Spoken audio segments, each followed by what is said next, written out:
All right, good evening, everyone. Welcome to the Town of Carmel Zoning Board of Appeals meeting of September 2017. The way we operate is we'll hear the case, you come up, I'll swear you in, raise your right hand. If you're an attorney, obviously, you don't need to be sworn in. We'll hear the case.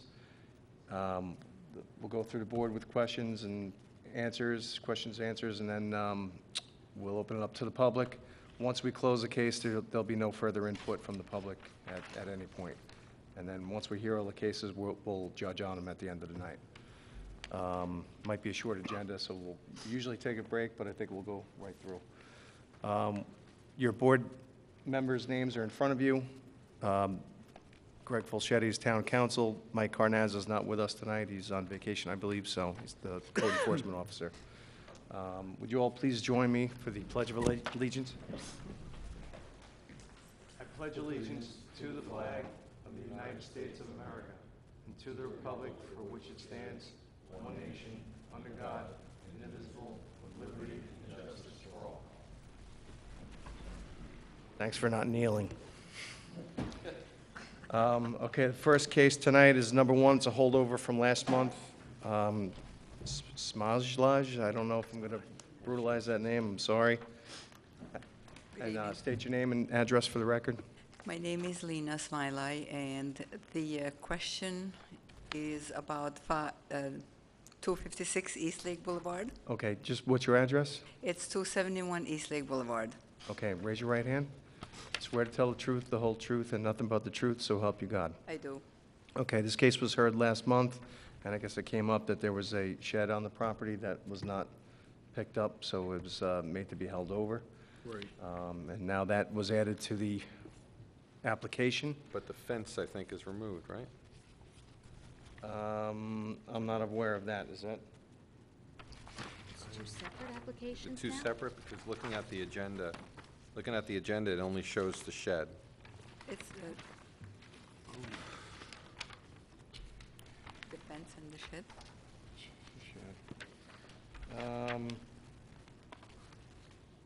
Pick up on it. Greg, would this be considered two different cases, because it's two different applications, or? A separate application for the shed, correct? This was for the fence here at our last meeting? That was from last meeting. I did Okay. complete Right now, all I everything saw with on the Dawn. agenda was the shed. Building inspector brought that up during the course of the hearing of the application. No, And I think there was, it wasn't clear that the shed was permitted or not. So right now, I mean, you do have the other application, you held it over, correct? But it wasn't advertised for this month, is that a problem? But it was previously advertised. It's But it was and you held it over, so, That would be okay? but do you have the backup on it? I know, you're looking in your agenda, you only have for the Well, on the shed. on the agenda, existing fence was maintained and not replaced, so it's on the agenda with the fence. And a use variance to retain the shed. All right, so it's all covered on the agenda. Okay. So we'll hear both aspects of the case, and we'll take it from there. So explain the situation and why you were asked to come in front of the board. First of all, I repaired the fence. So there's some new pieces and old pieces in the fence when the fence fell down in the wintertime, springtime during the snow push and the wind. And then the shed, we had a shed there. It's just a different shed right there. It's since 2012, So you've owned the property for how long? from 2009, And the shed was there in 2012? was So there. you installed it, definitely. you didn't realize you needed a permit and variance? There was a shed there, so we just replaced the shed because it was getting old and. It's in the same footprint that was there? The Um, new shed was in the same footprint as the old shed? I'm not sure about that, honestly. I don't know Okay. if it was in the same. Well, the first task here is the interpretation on the fence. So the question is, was it maintained and not replaced? I mean, it's the opinion, personal opinion, that I think the shed looks like it looks pretty bad. It's in The fence? I'm sorry, the fence. It's in disrepair and It- looks like a It mishmash. needed repair because parts of it fell down, and I had pictures of it, so I had to replace some pieces and keep some of the old pieces that were good enough to keep. Well, the pieces are like of different color and like tacked on when I looked at it a couple weeks ago. I don't think anything has changed, but I don't know. I mean, looks like it's in disrepair, in my opinion. I mean, I'll ask the board members if they have similar input or, Yeah, I mean, it's one of those situations where it's partially, is it repaired or is it? Replaced. Right, well, it's not, I think disrepair is an interesting term. I didn't think of that before. And I think the only way to repair it then would be to replace it, and then here we are. So, that's just my opinion. I'm one board member. The prior decision says that if and when the 6-foot fence needs to be replaced, it must conform to the code in effect at that time. So the question is, were the repairs that Right. made constitute a replacement, or was it just a repair? It's not completely replaced, no, it's repaired. I know I was out there, and I looked at it very carefully, and I found that it almost seemed that, I don't know how to say this delicately, there were pieces that were tacked on to the new to make it look like it was old. See it that close? If you look here, the white strips here, these are all nailed onto the brown fence. If you were gonna replace it, you'd have to make it conform. And if you look, we did get a lake view. It looks like, it's maybe 4, 8, I don't know, 10 feet out of Yeah. are old, and I would say around 74% at least has been replaced.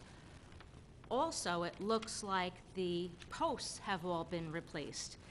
To me, when you replace all the posts, that kind of gives me an indication that it wasn't a repair, it was a replacement. If you can't use the old posts, then you're really replacing the Yeah. fence, because you then have to take off all the sections. I don't know if any of the other board members... There is old posts there. Yeah, there's a small section. The gate, I think, is probably old, and there's one other section that I think, from what I can tell, is, if you look, I'll show the board members. If you see these small white strips, those are just nailed onto a brand-new fence. The posts, if you look at this picture, well, you can pass it over. If you look at, it looks like brand-new posts and a brand-new fence, except for the gate and one other section. Yeah.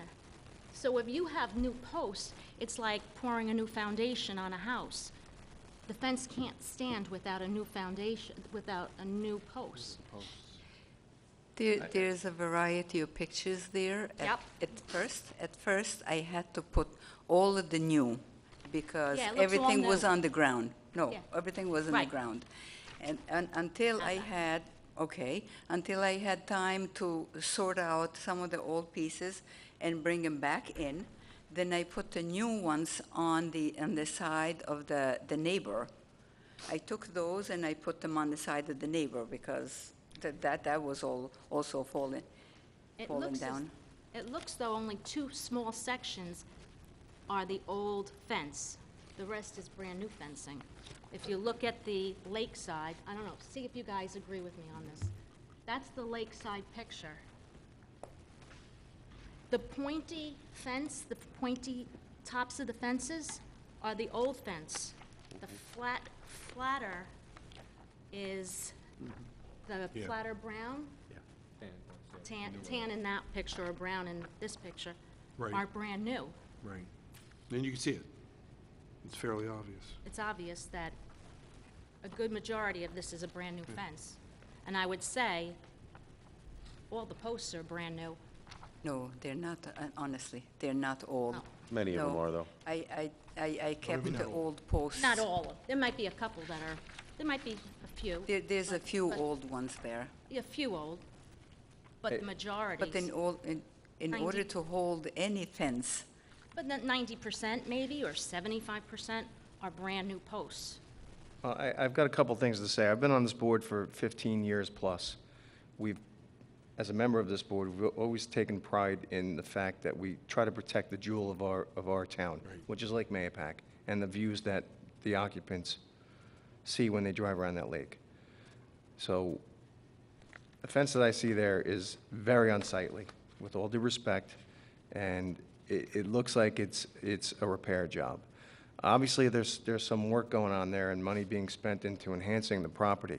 I think first and foremost, it would be wise to put that investment into a fence which affects everybody who drives around that lake, not just the neighbor to the left or to the right or what have you.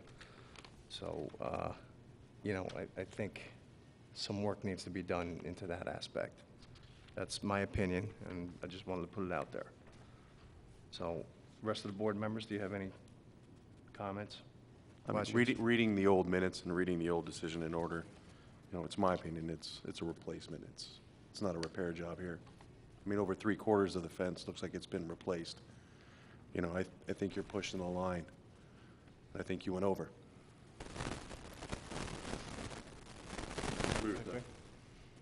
Phil? I totally agree. I disagree with you said that it's a repair job. It's not a repair Yeah, job. it's not a repair. This was a replacement. They just did not use quality Right. wood or pieces to do a replacement, but it's definitely a replacement. It's not a repair, in my opinion.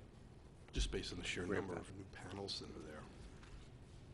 So, let's hear the aspect about the shed. Let's get through that, and then we'll vote on, we'll open it up to the public, I'm sorry. So as far as the shed goes, so you replaced it? of Yes. What was there existing? It You don't was remember there. what the footprint was of the shed, a existing shed shed? was there, yes. How big is the shed?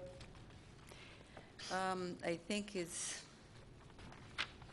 10 by 14, if I'm not mistaken.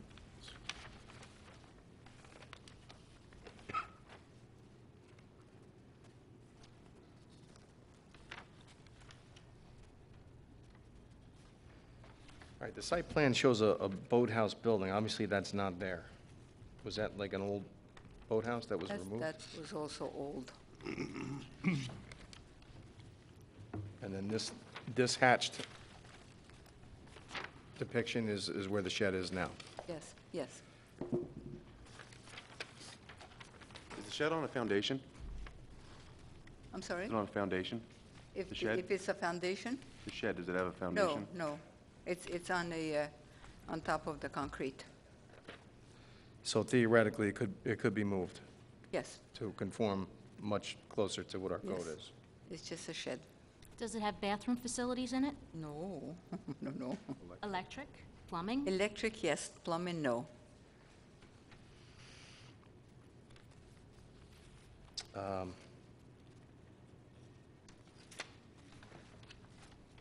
How is it electric? Is it from a pole For from the lights, street?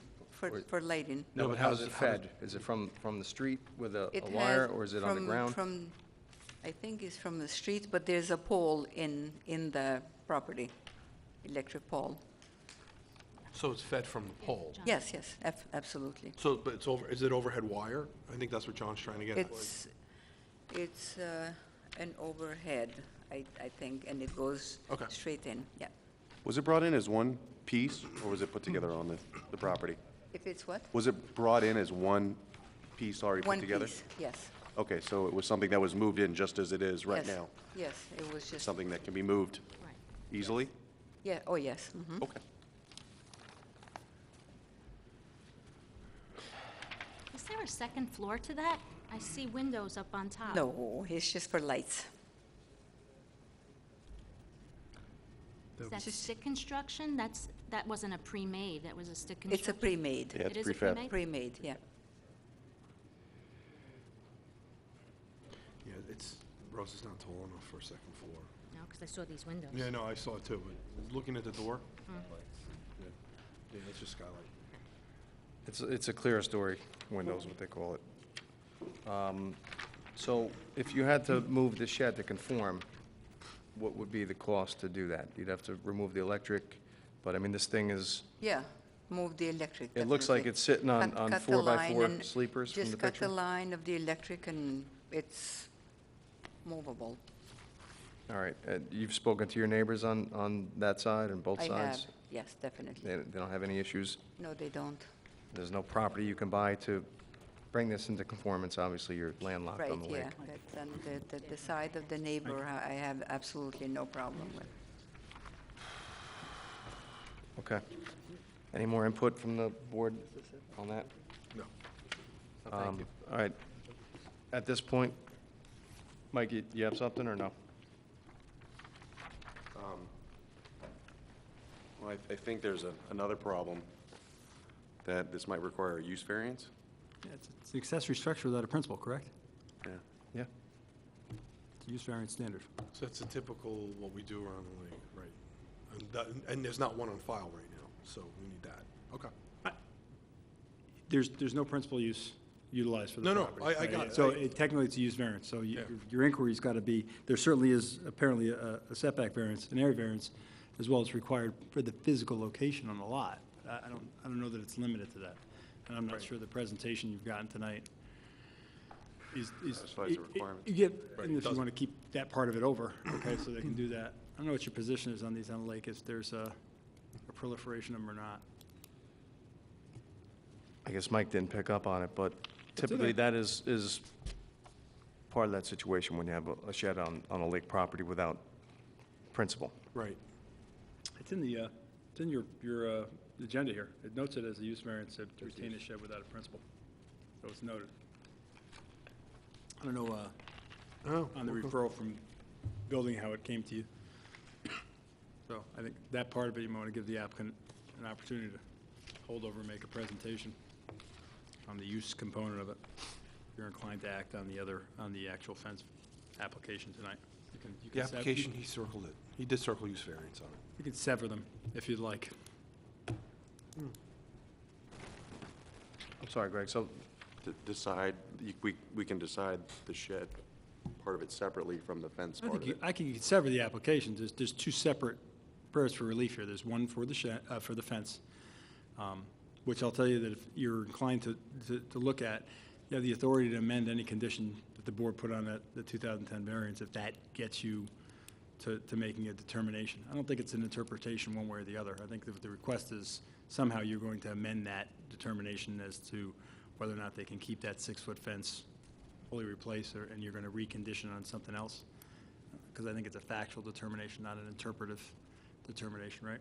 Right. So, but you could sever that and say, we're going to decide that tonight, and give her an opportunity to make a presentation on the use component for the shed, which I think would be fair to the applicant if you're inclined. okay. So I think it was first time on in July. Do you August. understand that? Not one word. Not all of it. I'm so sorry. I'm a very simple person.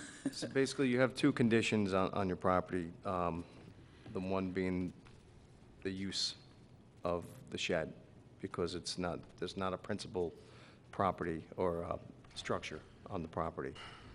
So,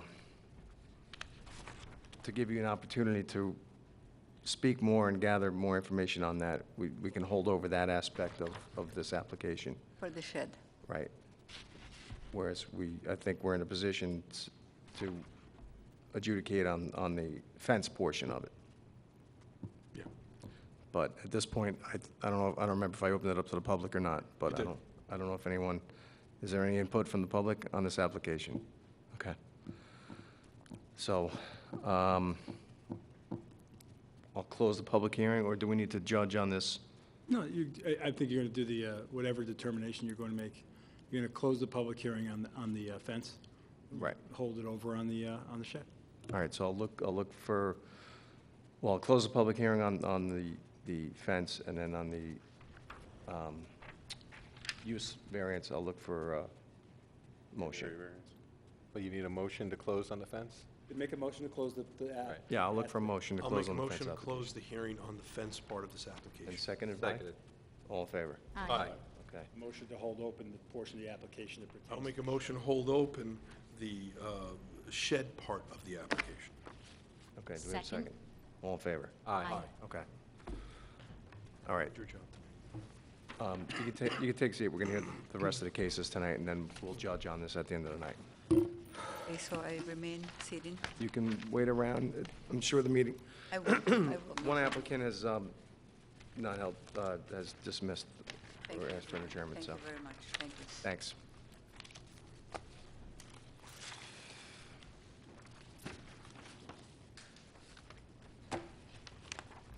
Two's a holdover?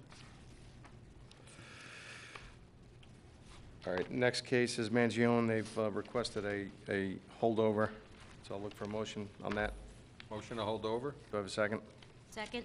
All in favor? Aye. I just want to remind you guys to speak into the microphones so Yeah, I that know. Dawn can pick us up a little better. Okay. All right, number 3 this evening is 277 Bucks Hollow LLC, Mr. Schindler. and representing is Bill. Good evening. And, sir, state your name and address for the record. Michael Vicario, 232 Westlake Boulevard, Mahopac, New York. You swear to tell the truth, the whole truth, and nothing but the truth, so help you God. I do. Thank you. You have copies for everybody or not? Just, okay.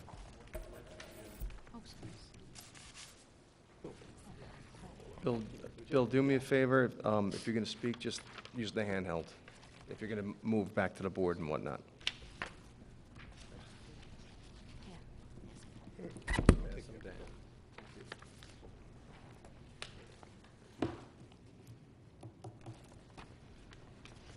What's what? These copies. It's all a packet. Packet. Packet I for passed each. one down. John, How many do we have? We have So you get one for yourself. He's got thank you. one.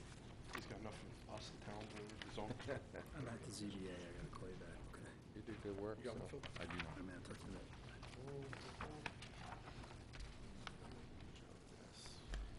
Thank you. I got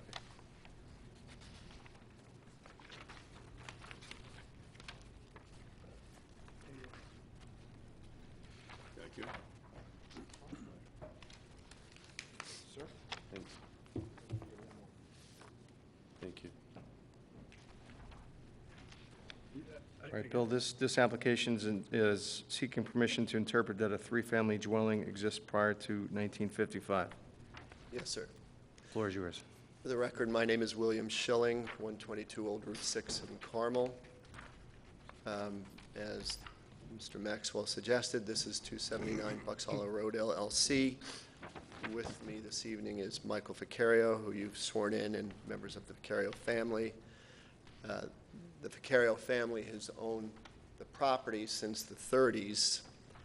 The structures on the subject site were both built in the late 40s. 279 Bucks Hollow Road is tax map number 75.12-2-38. Property is a little bit in excess of 1/3 of an acre. On the property is a cottage, a two-bedroom cottage, which was built somewhere around 1946, and a three-family house, which was built in 1948, which consists of 2 bedrooms upstairs, 1 bedroom in the main, 2 bedrooms in the main floor, and then 1 bedroom in the lower floor, which is an above-ground basement. As the chairman suggested, this is a request for an interpretation that this three-family is a legal predated three-family house, pre-existing non-conforming. And in support of this position, we've submitted a statement of facts, a memorandum of law, and tonight we present 13 letters, affidavits, attesting to the predated use, commencing prior or at 1948, and then continuous to present day. Significantly, this is not based on hearsay or on conjecture. This is based on personal knowledge, not only of Mr. Vicario and Mr. Vicario sitting there, but on other tenants, neighbors that know the Vicario, know the site, and are willing to put their signature on letters, so stating, as I said, the Vicarios have owned this since the 1930s. They built the cottage in 46 and the three-family in 48. It's tough to get records from back then, but I did attach a fire underwriter's certificate and a couple of assessment cards, both attesting to the building in 1948. Since then, 1948, they have used it as a three-family. I've commented how young Mr. Vicario looks to be able to attest to that, but he can and he will. I'd like to show you a couple of photographs in case you haven't seen it. First of all, I'd like to show you these two. I want you to know that when this house was built in the 40s, immediately next door to it and right down the road were houses that were very much in the same scheme and the same nature and the same multifamily status as the subject property. So this wasn't an isolated incident. This was a place where multifamilies were being built. This is a copy of or a photograph of the multifamily that we're talking about, the three-family. The basement is above ground with a built-in beautiful fireplace. And here's the basement again, and here's a photograph of the subject property. And again, if you note, the design of the three buildings, very close to one another, are very similar to each other.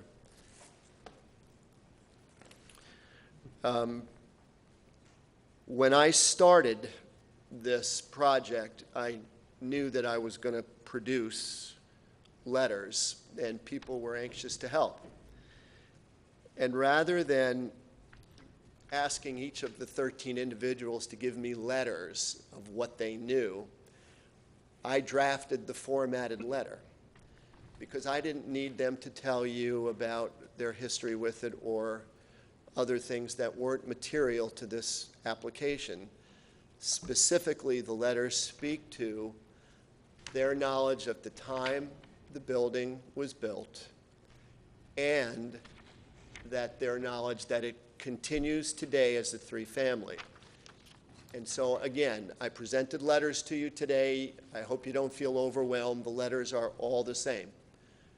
That they're going to give you the time of their knowledge, when they moved into the neighborhood, when they discerned the nature of the three-family, and a statement concluding that to their knowledge, it is still a three-family today. And these are the requirements, these are the conditions needed to create a pre-existing non-conforming use. A, that it was built prior to code, code being 55, and B, that it was used continuously. So if you review your letters, I've numbered them 1 to 13. You'll see that Michael Vicario signed an affidavit and a letter stating that the time of his knowledge commenced in 48 and that he testifies that to present it is a three-family. Anthony Vicario, who was here this evening, same thing, that it was his knowledge commenced in 48 and that presently it's a three-family. Rose Imperi in 1951, this is letter number 3. Knowledge began in 51 and presently knows that it's a three-family. John Storer, 1951 to present. Florence Federici, 1952, that's letter 5. To present, she knows that it's a three-family. John Lemons, 1953, signs a letter, his own knowledge. He knew that it was there in 53, that it was a three-family in 53, and that presently it is still a three-family. Peter Federici in 1955. George Castagner in, what is it? Castagner in 1955. Carol Vicario in 1959 states in her letter that her knowledge of the site commenced in 59, and it's currently used as a three-family. Ben DeLuca in 1960, same thing. Stanley Gold in 1962, Dan Imperi in 1975. Every one of these people put their signature on a letter that said they know from this date that it was built as a three-family and that it continues to be used as a three-family. In case the issue of continuous is a concern of yours. Was there a lapse? I'm going to ask Mr. Vicario briefly to speak to that issue.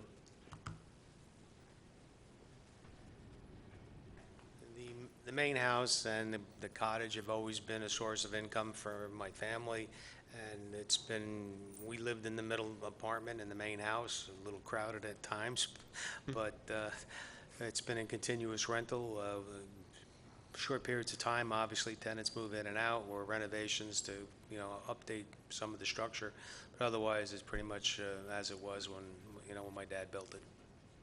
Okay. Thanks, Mike.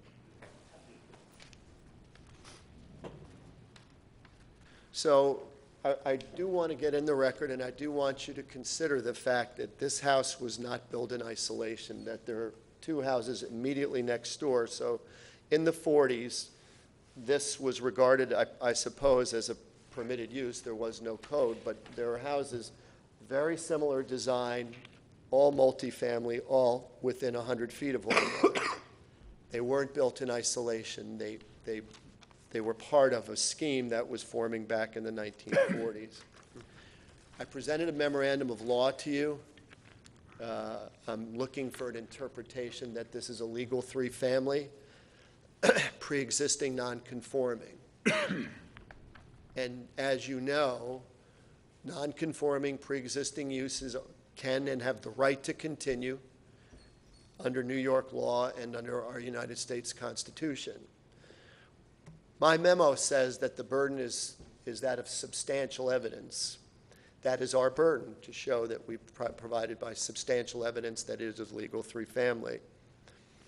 And I also cited cases to you that said that you can establish that burden by testimony, by letters, and by affidavit, all of which we submit here this evening.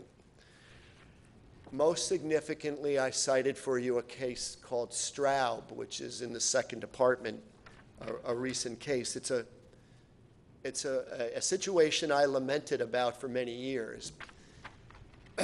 How can you show something was built before 1955 when that's 60 years ago?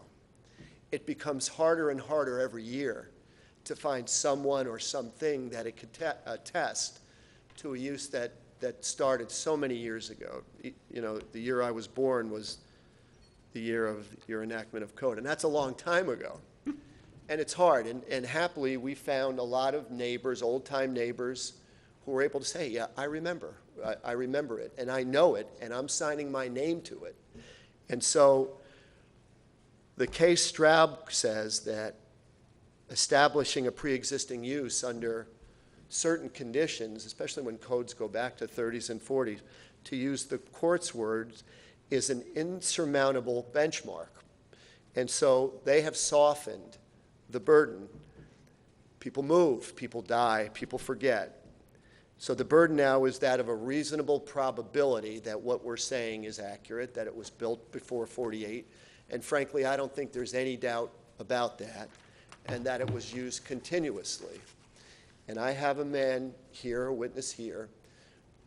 The family is well known throughout the town of Carmel who says it was always occupied as a three-family. And then I have people unrelated to the Vicario family saying, yeah, it was. And when people put their names to something, I don't think they do it casually. I think they do it knowing that it may be reviewed. So I'll conclude by telling you that I think the structure was clearly built before code as a three-family. That's been established by the letters and by Mr. Vicario. And a very well-known, well-respected family in Mahopac is here as the principal owners for many, many years. That 13 people have attested to the fact with their own personal knowledge that it predated code and that it has been used continuously for the term they know. I don't think there's going to be any opponents here. And I want to tell you that the continuous aspect, although I think was met by the letters and by the affidavits, is clearly met by Mr. Vicario's testimony based on his own personal knowledge. Not hearsay, not conjecture, personal knowledge. Respectfully, I say we've met our burden as to pre-existing non-conforming, and we'll open up. I'll be happy to answer. I'll have Mr. Vicario come up and answer any questions you might have. There's no disputing the names on every one of these affidavits. They're all longtime Mayapack names. I mean, my family's been here 50 years, so I'll attest to that. Mr. Chairman, let me just, we didn't have time to get all the statements sworn. They're not affidavits. Many of them are letters. Okay. Mr. Viccario's is an affidavit. There's one other affidavit. Most of them All are right, my letters. mistake, wrong choice of words, but That's- still, it's a Thank you. signature that someone's providing. And typical for that downtown area of Mayapack, when the train station was there, were old houses like this that were row houses and Right. had multifamily components to it, so. Board members. I have no questions. No questions. Opposed? Bill? One question for you. On the application, it says list all improvements, and it says three-family dwelling, and then in parentheses says was two. Was it ever a two-family dwelling? I didn't do the application. I was hired after. How did? Is that? Come up. I believe there was a question as to what the paperwork at the town indicated as a two-family, and that's why Okay. it's in that. Thank you. Nothing further. No Yeah, I had a question. So how did you get here? Other than, I mean, I realize you filed an application, but Oh, you mean, was there a violation filed? was there a violation? Was it a determination by Mike? I mean, was there? No, I'll tell you, Mr. Schwartz, the way that was done was there's an internal family transaction contemplated. So I think their attorney for the real estate transaction told them they had to go. I think they might have consulted with Mike Carnazza, is that correct? Please. One of our siblings is buying the rest of the family out of it, and in so doing is getting a mortgage. And through the mortgage company the title company coming into the town records, they appraise it as a three-family, so they're looking for the paperwork to read a three-family. So that's why it's come, why we're here. Okay. But I mean, was there any sort of a determination by Mike? Mike That had this no is a problem. two-family? Mike has inspected the building and found no violations as far as I'm aware of. Okay. It's fine. Satisfied? All right, is there any input from the public on this application? All right, on that, I'll look for a motion to close the hearing. Motion to close. Do I have a second? Second. All in favor? Aye. Okay. Thanks, Bill. Thank you very much. Mike? All right, number 4, Tentaglia, and they're, They're looking to hold this here? no, That might be a holdover. Yeah. And then, no, in Dawn's Dawn's- notes, it says it's a holdover. was that one of them that was in? Yeah. In Dawn's notes. Yeah, one of the two. Yeah, but you wasn't sure. She said he may show up, but if he's not here, then he's not here. All right, we'll recall him at the end of the night, we'll skip him. John Cavalleratos. Did I get that right? And this applicant's looking, or seeking permission to retain a chicken coop. And sir, state your name and address for the record, John Cavalleratos, 106 Austin Road, Mayapack, New York. and raise your right hand. Swear to tell the truth, the whole truth, and nothing but the truth. Yes, I do. All right, tell us your situation here. I built the chicken coop and run before I knew there was, Do me a favor, speak up, because it's being recorded into the I microphone. built the as well. chicken coop and run and placed it before I knew there was a law in place, and I'm asking to retain it because the difficulty of moving it. It's built in place and, you know, and it's about 6 inches of sand that sits inside of it.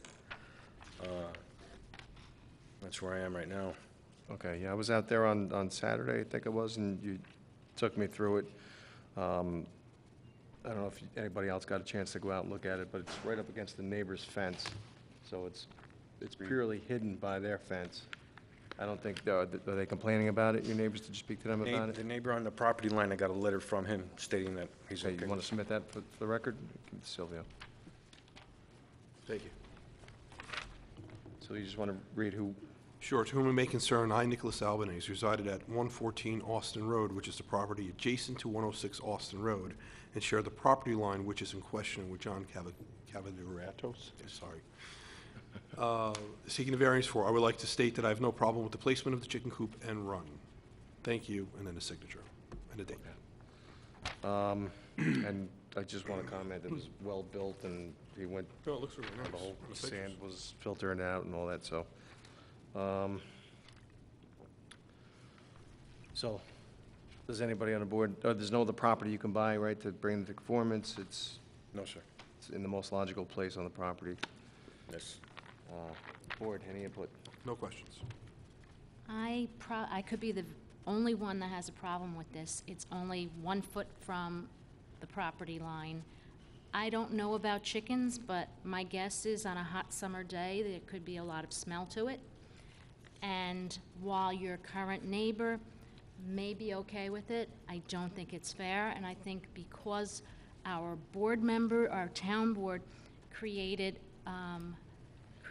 certain restrictions, I don't think that we should approve something 1 foot from a property line when our town board made very real restrictions. I think that we'll be opening a can of worms by giving one person a 1 foot variance and then the next guy, and then you've set a precedent, and I think this is a big problem, especially when you do have a huge piece of property and you can relocate it many different places. I must be the only one, I'm guessing, but if you look at the mandates of a area variance, I think you'll find that it's a significant variance. I think it could have environmental issues to the neighbor. I think it's a self-created hardship. I think there's so many things wrong with this. You know, it is beautiful, it's nice, but your next neighbor may hate chickens and may not want to deal with the smell on a summer day. I really don't think we should approve something like this. All right, I'll remind you, each application is judged on its own merits. It is a larger property. If Yeah, was- if it is was a large If property. it was Secor, it might be a different, It's a large property, Story. and that's exactly why he can replace it and put it somewhere else. Is there another place he could put it? There's so many places he could put it and not even need a variance. okay. Phil? I have nothing, thank you. Bill? No questions. And Mike? No questions from me. I will comment though, Rose, as far as the smell, if you went and saw, and he explained it to me, of what they do to treat this coop, there's like 3 inches of sand with chicken wire underneath it, and everything is filtered and cleaned. You saw the rakes and everything. I don't know if you want to speak more to that. Well, what I did, I tried to do as much homework as I could to make it as clean and as safe as possible. And what I did was layer the bottom with 1/2-inch chicken wire, and it's wrapped up around the coop to prevent any animals from digging in. And I layer it with 6 inches of sand. There's a total of 3 yards of sand to allow for filtering and drainage. And the sand really acts like a giant kitty litter. We've created a sieve that we go in and we sieve the sand as much as we can, you know, to remove any I think that's great. What happens when you move and you sell this place and maybe the next guy isn't as clean as you are? You know, we are making a variance for the life of the property, and to expect, you may be a great neighbor, the next guy may not be. I just don't think that this is appropriate to grant a variance of this type. Craig, could we condition this, that it be removed if he sells the house, or no? No. Because the variance does stay with, You're really nullifying the variance, and the variance is for the structure to be within the proximity to the property line that's outside of the scope of the setbacks. So, no, you're kind of making it personal to the owner in that circumstance. You can put other conditions on it if you're inclined, but other than making it personal to the owner, you're defeating the purpose of, Like if it's Actually granted. replaced, if it's enlarged, you have to come back and move Right, for you approval, can, something like that. you can maximize its square footage as it currently exists, that it shouldn't be more than, whatever it is, if it's 400 square feet, you can do that. But to have the applicant have to remove it upon transfer of the property, it's kind of not a variance, it's like a license. okay. Is this built into the ground, or is this laid on plates? It's laying on ground level, but it's lined with the chicken wire underneath and the sand on top. The posts and all are not into the ground, though, they're laid onto a plate on top of the ground? Posts are not into the ground, It's 6x4, sitting all the way around. So it And could be slid over. the whole thing would have to be taken apart because the chicken wire that sits underneath is actually screwed to those 6x4s to prevent anything from coming in. How many chickens do you have in here? Currently 12. A lot of chickens.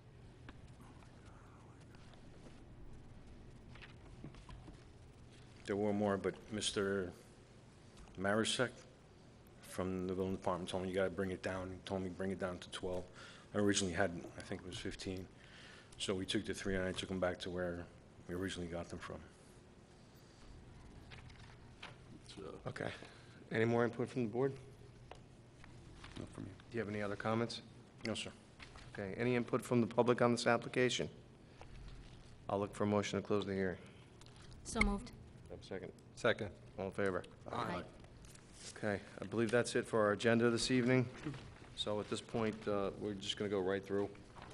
Any need to take a break? So no further input from the public at this point.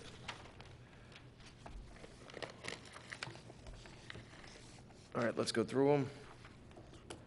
Sylvia, would you mind just putting that in the file? Yeah, sure.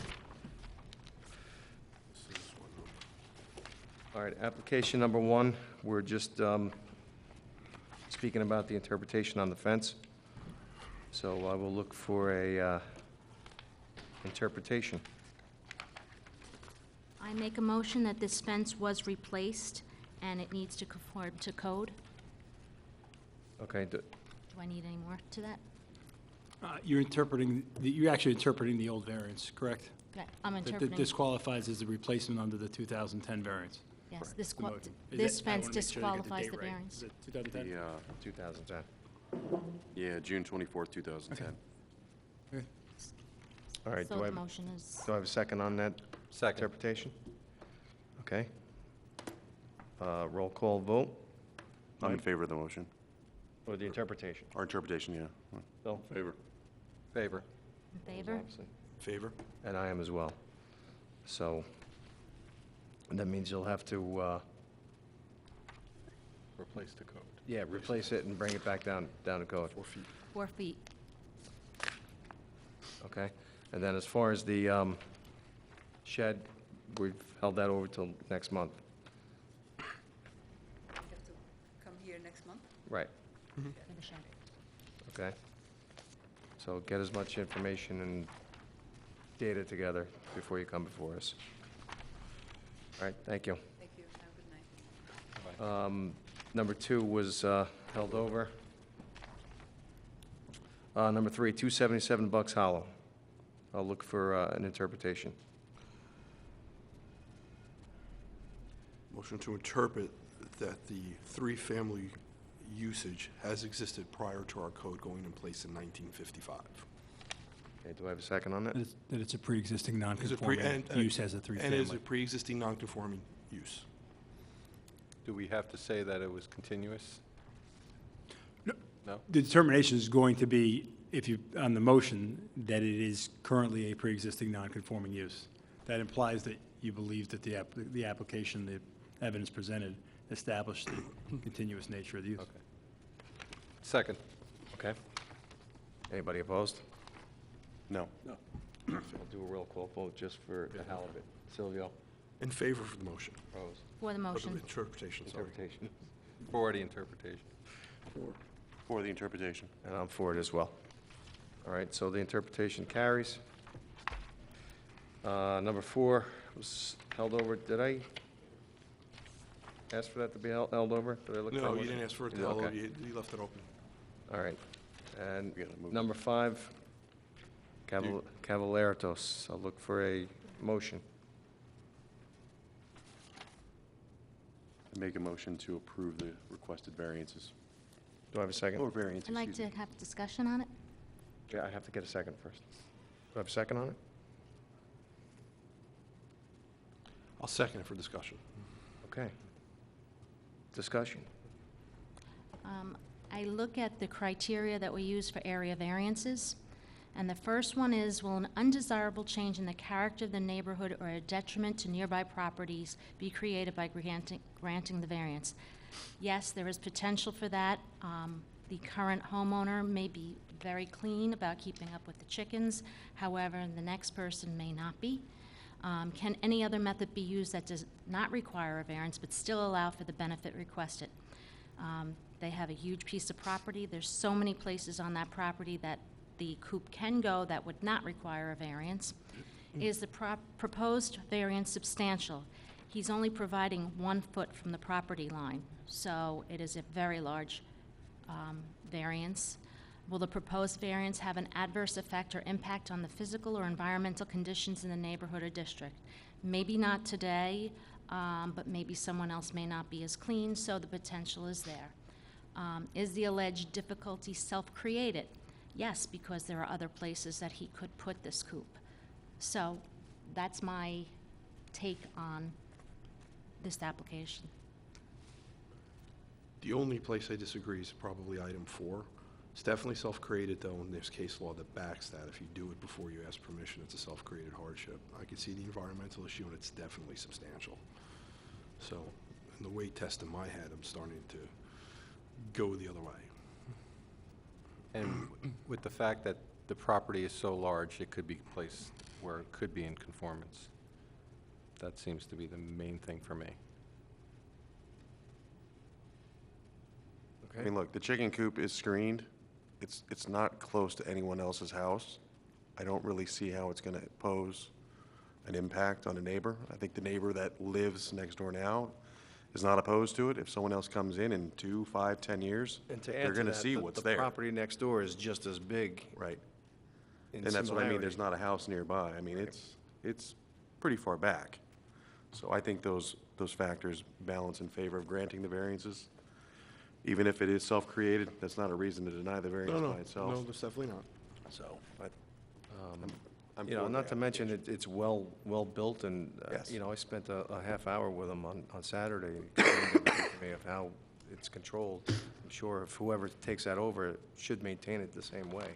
I mean, there's no guarantee that someone won't be as careful and proud with having chickens on their property. And I know there's concern about precedent, but I think as John said, each application gets measured on its own merit. Yeah, like So- if this was in a third of an acre property, and there was another quarter-acre property next door, that person could get affected. You know, if you worry about noise, there's not a rooster, which crows in the morning, so he made that point clear to me. There's just chickens, and you're not going to have crowing in the morning.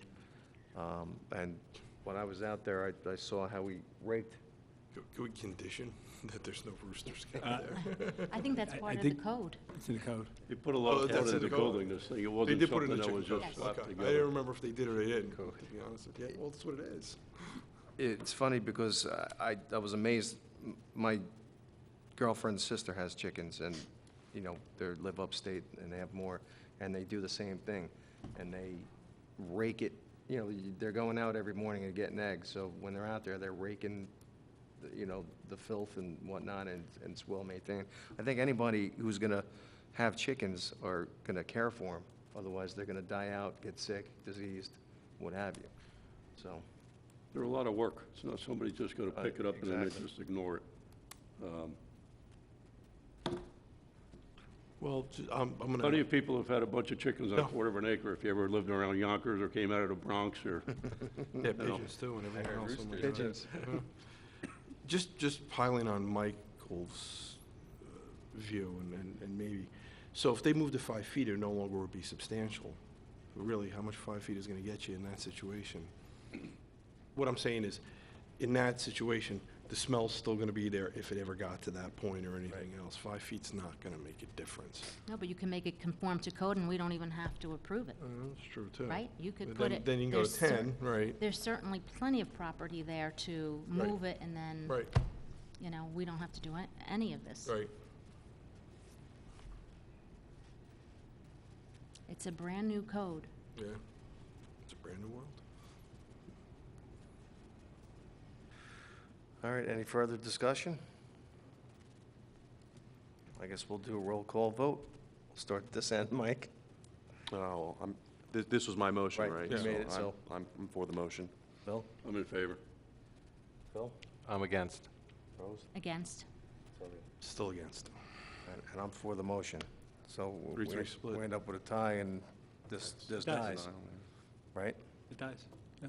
So he's got to either rebuild it to conform or, He can amend his application at some point, also. His application now is for, is it 1 foot? yes. Yes, for 1 foot. 5 foot or 8 feet or it's, whatever, is it 10 feet? Or like Rose said, just build it to conform and you'll have no Fair problem. enough. I'm talking about Yeah, if you here. go to 10 feet, then it's Okay. conforming. Right. But that All right. that motion dies, unless he wants to make a motion for rehearing at some point afterwards. Okay. With the full board, if we have the seventh person. All right. Say again? If we have a seventh person, they could be the tiebreaker. No, there's One no way or the other. guarantee we'll have a full board next month or the month after, You- so. But you voted it, so it's Right, so it's Yeah, still it's been been denied, yeah. not a it's motion that dead. can be withdrawn. Okay. All right. For the minutes from August, I was not here, so I abstained. So I'll look for a motion to accept the minutes. Motion to accept the minutes from August? For a second. Second. Any comments or changes or questions? No. Okay. All in favor? All in favor? Aye. Aye. Thank you. All right, folks. Have a good night. Thanks, Dominic. I like that you